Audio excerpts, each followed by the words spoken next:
ایک کمال کا میں آپ کو واقعہ سناتا ہوں. حضرت موسیٰ علیہ نبینا علیہ الصلوۃ والسلام کے دور کا واقعہ ہے.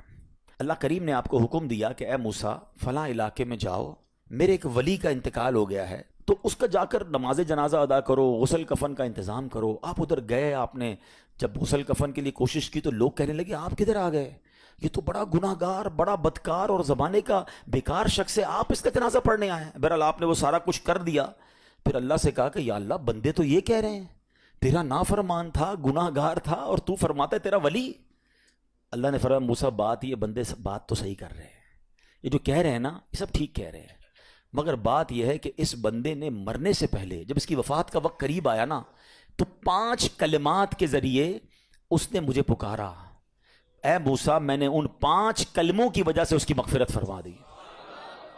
حضرت موسیٰ نے کہا یا اللہ مجھے 5 سینٹنس بتا دے، مجھے وہ 5 کلمات بتا دے کہ صدیاں گناہ کر کے اتنے بڑے گناہ گار کو صرف 5 کلموں کے لیے بخش دیا تو نے.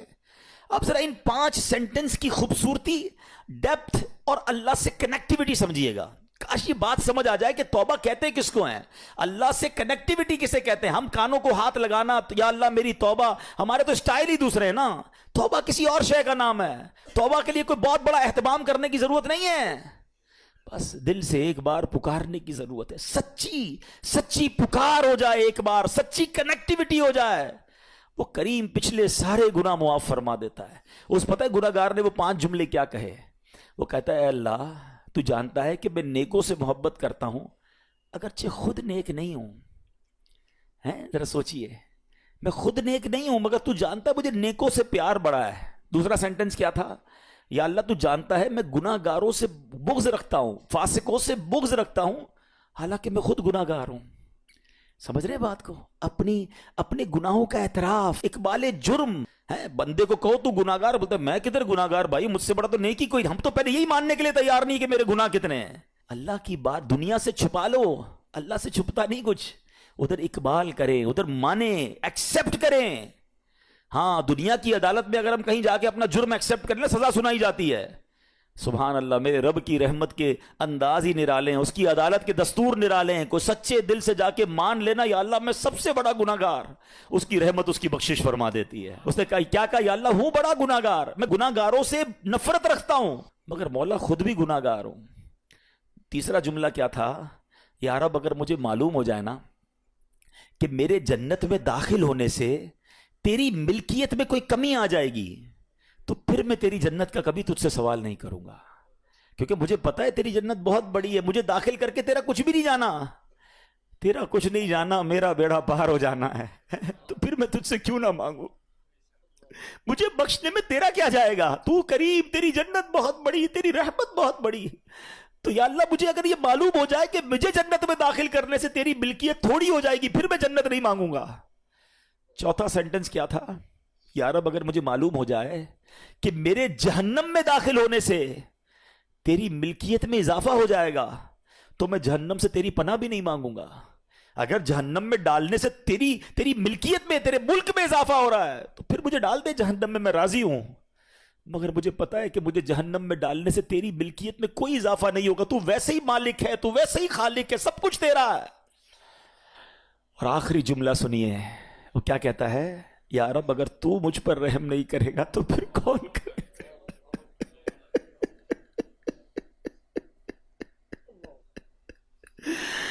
اگر اللہ رحم نہیں کرے گا تو کون کرے گا؟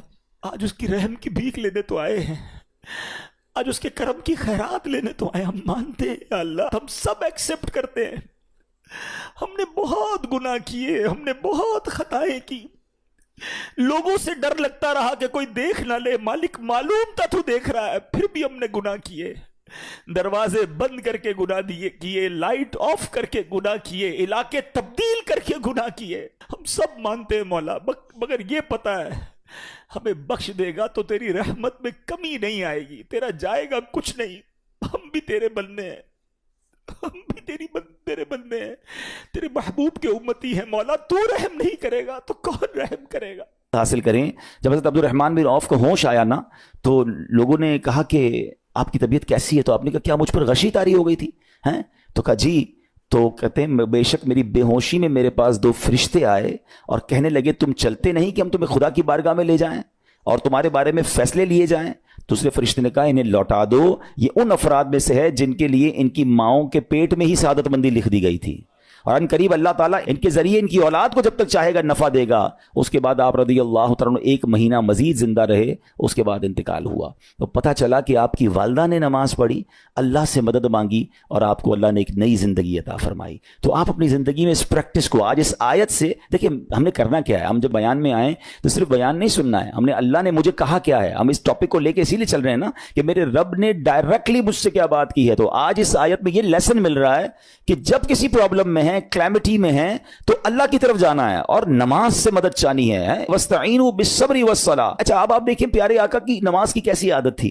بادل گرجتے تھے, آندھی چلتی تھی, کسی بری خبر کی اطلاع آ رہی ہوتی تھی, نبی پاک نماز کی طرف چلے جاتے. اچھا مجھے بتائیں نماز استسقاء کیا ہے؟ بارش نہیں ہو رہی ہے, پیارے آقا نماز پڑھا رہے ہیں.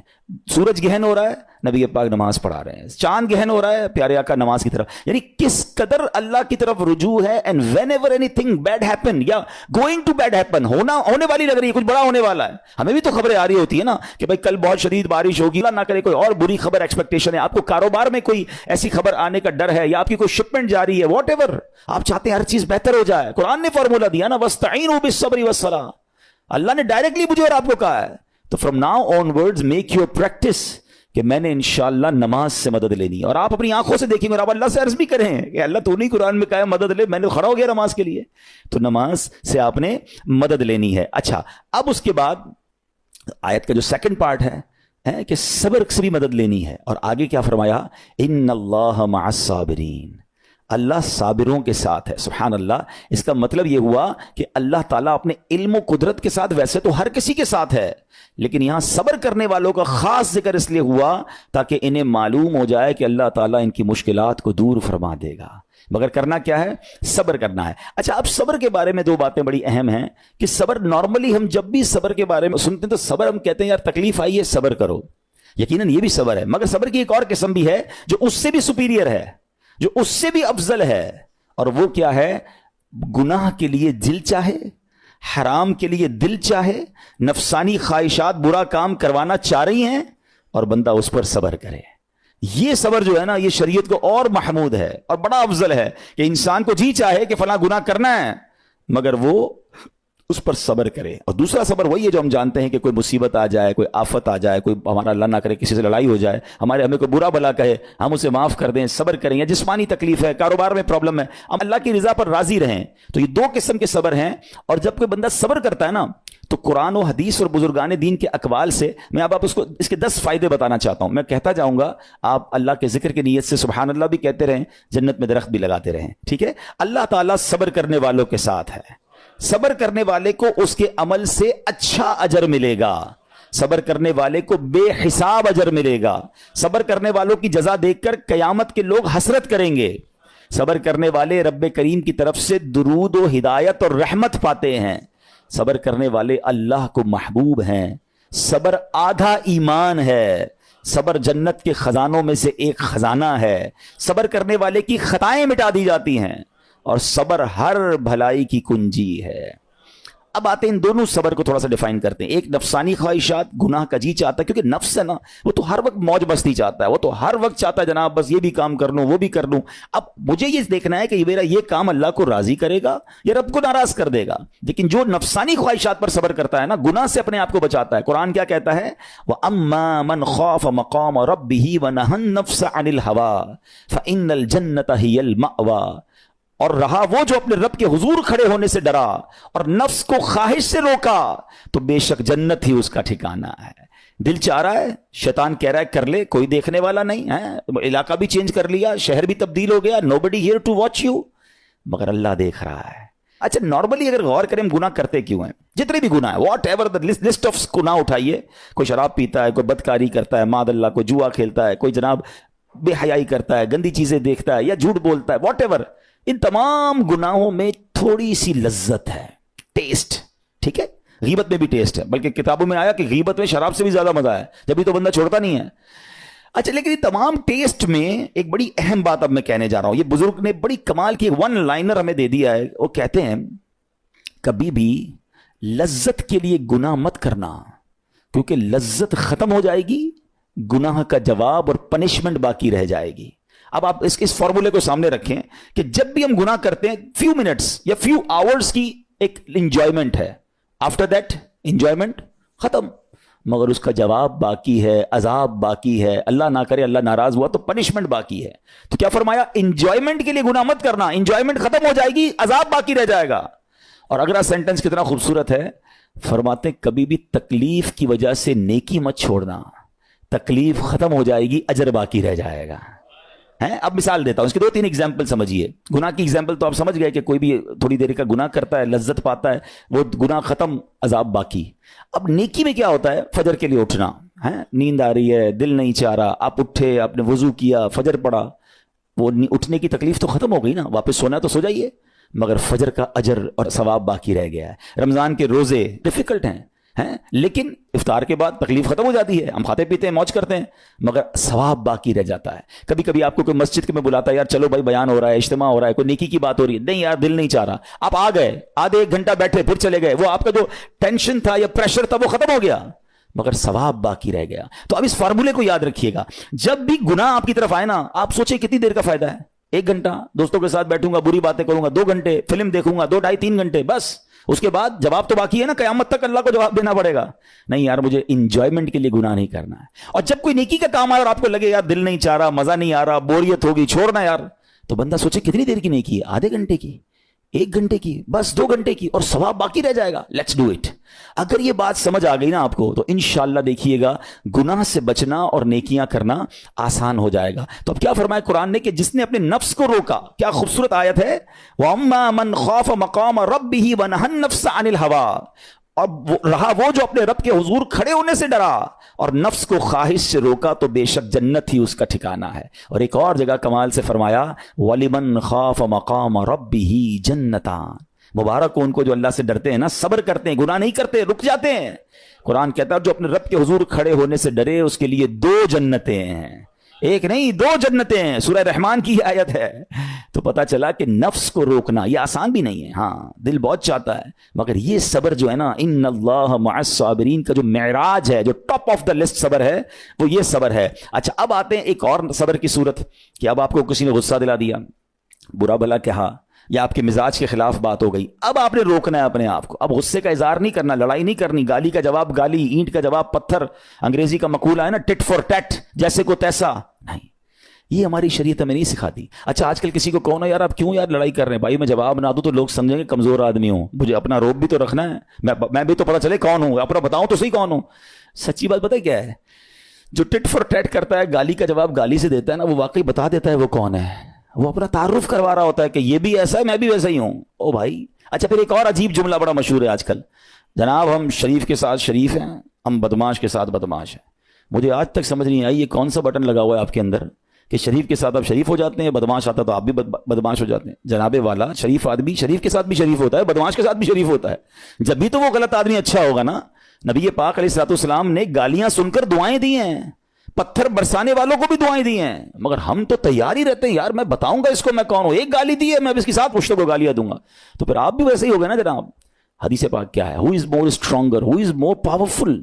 اللہ کے حبیب علیہ الصلوۃ والسلام فرماتے ہیں کہ بہادر وہ نہیں, یہ بخاری شریف کی حدیث ہے, بہادر وہ نہیں جو پہلوان اور دوسرے کو پچھاڑ دے, بلکہ بہادر وہ ہے جو غصے کے وقت اپنے آپ کو قابو میں رکھے.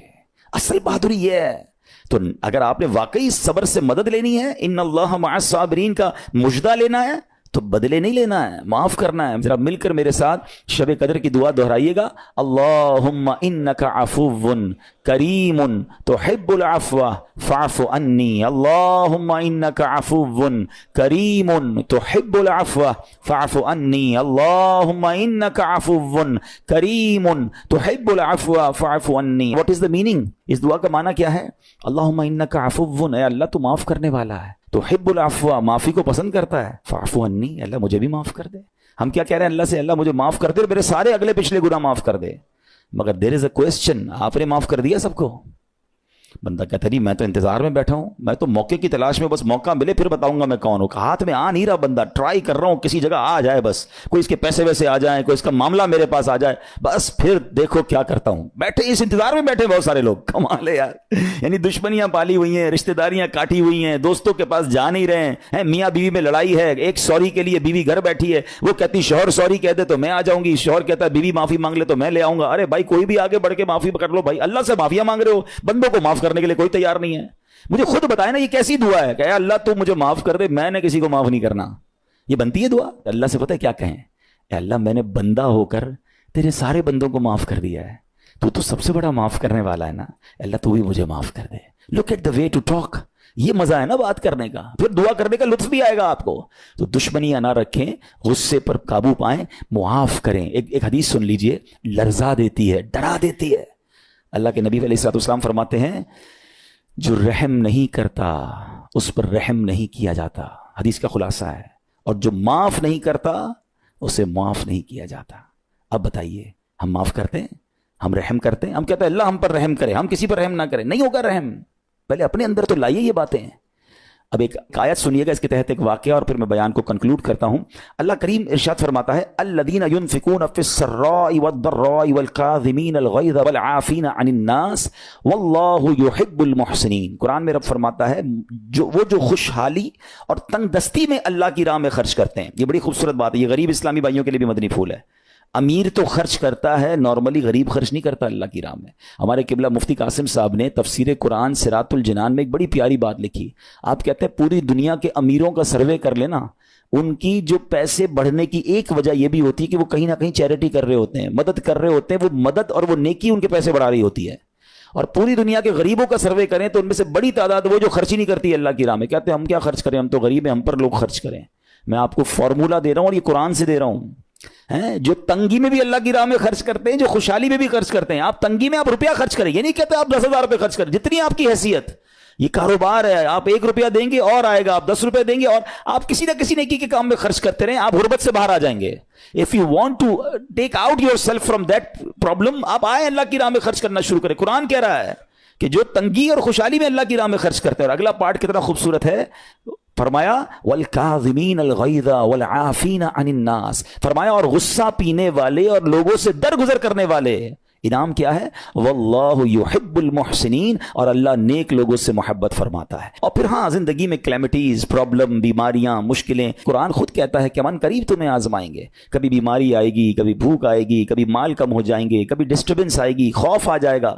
تو بی ریڈی فار دیٹ, صبر کرنا ہے, کیونکہ اللہ نے فرمایا وبشر الصابرین, صبر کرنے والوں کے لیے خوشخبری ہے. تو اللہ کرے کہ یہ بات ہمیں سمجھ آ جائے اور ہم اس آیت پر عمل کرنے والے بن جائیں تو زندگی بڑی آسان ہو جائے گی. یہاں ایک میں عقیدے کی بات بھی کلیریفائی کر دوں. کچھ لوگوں کو بعض اوقات کنفیوژن ہوتی ہے یا لوگ کنفیوژن کریٹ کرتے ہیں. مجھے ایک بات بتائیے گا کہ اللہ کیا کہہ رہا ہے, وَاسْتَعِينُوا بِالصَّبْرِ وَالصَّلَاةِ, اے ایمان والو صبر سے اور نماز سے مدد چاہو. کیا صبر اور نماز خدا ہیں؟ بتائیے, نہیں ہے نا, اللہ تو نہیں ہے. ہم صبر اور نماز کی عبادت تو نہیں کرتے. تو جب قرآن کہہ رہا ہے کہ صبر اور نماز سے مدد مانگو, تو غیر اللہ سے مدد مانگنے کا درس تو ہمیں قرآن دے رہا ہے. تو اس کا مطلب یہ ہوا کہ اللہ کے سوا کسی چیز سے یا کسی شخصیت سے مدد لینے کا مقصد یہ نہیں ہوتا کہ ہم اس کی عبادت کر رہے ہیں. اگر آج کے دور میں کوئی اللہ کے نبی سے کہتا ہے کہ یا رسول اللہ انظر حالنا, یا بھر دو جولی میری یا رسول اللہ, تو یہاں کوئی شرک کی بات نہیں ہے. کیوں کہ یہاں یہ نیت نہیں ہے کہ ہم ان کو خدا مان رہے ہیں, یا یہ بھی نیت نہیں ہے. ایک بات, ایک عقیدہ کلیئر کر دیتا ہوں. پوری دنیا میں عاشقان رسول کا یہی عقیدہ ہے کہ کوئی نبی, کوئی صحابی, کوئی ولی اپنی طرف سے کسی کو کچھ نہیں دے سکتا. وہ سب رب کے محتاج ہیں. اللہ کسی کا محتاج نہیں ہے. جو اللہ کا ہے وہ اس کا اپنا ہے. ہاں اللہ نے اپنے مخصوص بندوں کو کچھ عطائیں کی ہوئی ہیں, کچھ پاورز دیے ہوئے ہیں. وہ اللہ کی عطا سے اگر کسی کو تقسیم کرتے ہیں تو اس میں کوئی پرابلم نہیں ہے. قرآن کہہ رہا ہے اے ایمان والو صبر اور نماز سے مدد چاہو. یہاں ایک اور بات سمجھنی ہے. دنیاوی طور پہ بھی کیا ہوتا ہے کہ آپ کوئی باس ہوتا ہے, اپنے کسی مینیجر کو پاور آف اٹارنی دے دیتا ہے کہ یہ تمہارے پاس اس پراپرٹی کا پاور ہے, تمہارے پاس فلاں چیز کا پاور ہے, وہ اس پاور کے بہاف پر وہ کام کر دیتا ہے, مگر کوئی یہ نہیں کہتا کہ he is the owner, actually he have attorney, he have power of attorney. بالکل ہمارا بھی عقیدہ یہ ہے کہ اللہ نے اپنے کچھ مخصوص بندوں کو, اپنے پیاروں کو کچھ اختیارات عطا فرمائے ہیں, اور جب وہ ان اختیارات پر عمل کرتے ہیں تو ایکچولی وہ اللہ ہی کی عطا ہے. ہاں, دنیا میں اگر کوئی یہ سمجھتا ہے کہ کوئی شخصیت یا کوئی بزرگ یا کوئی اللہ والے اپنی طرف سے دیتے ہیں, رب کا اس میں کوئی دخل نہیں, تو یہ شرک ہے, یہ بات درست نہیں ہے. ہمارا سب کا عقیدہ یہ ہے کہ جو کچھ دنیا میں اگر کسی ولی, نبی, صحابی کے پاس ہے وہ رب کا دیا ہوا ہے, رب کی عطا ہے, رب ان کو دیتا ہے, رب کو کوئی نہیں دیتا. رب کے پاس جو کچھ ہے وہ اس کا اپنا ہے. تو یہ کانسیپٹ بھی کلیئر ہوتا ہے قرآن پاک کی اس آیت